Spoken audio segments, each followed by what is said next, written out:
Mən təəssüf edirəm bir cəhətdən və bütün analara da üzümü tuturam burada. Allah eləməsin, Allah eləməsin. Sabah boşanırsınız. Uşağın, atanız sizi qız verib getmişsiniz. 2-3 uşaqla qayıdırsınız atanın üstünə.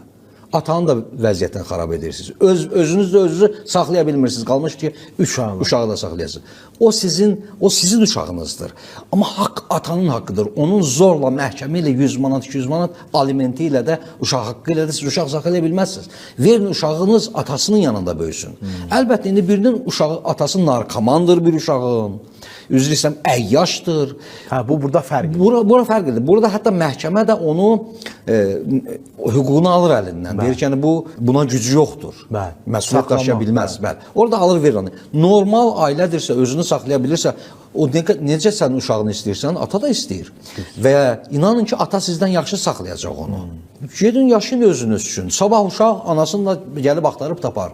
Uşaq ananı istəyirsə, gəlib axtarıb da tapar. Atıya vermək, uşağı aparıb uşaqlar evinə qoymaq deyil ki. Yəni bu bir dənə Azərbaycanda, bəlkə də bir çox yerdə, bir növ bəli. Yəni düz, bu şəriət də düz saymır və biz də məsələn düz saymırıq da. Bu görürük ki, həqiqətən analar əziyyət çəkir.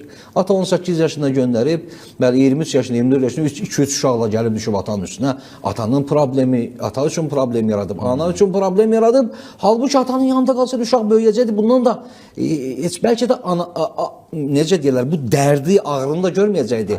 Psixoloji problem də yaşamayacaqdır. Yox, mən ölərəm, uşağımdan vermərəm. Niyə ölürsən? Aparıb uşağı həbsxanaya qoymursan, uşağı atasının digər babasının yanında qoyursan. Sadəcə olaraq aranızda ayrılıq baş veribdir uşaq və məhkəmə əsasında da sənin uşağı görmək haqqın da var. Azərbaycan hüquqlarının qanun əsasında. Uşağı görmək haqqın da var, uşağı saxlamaq haqqın da var. Bunlar bu hüquqları bilə-bilə ver uşağı atası saxlasın da. Səni də saxlamalıdır əslində. İndi səni saxlamır, yaxşı. Uşaqlarını saxlasın ki, heç olmuyor.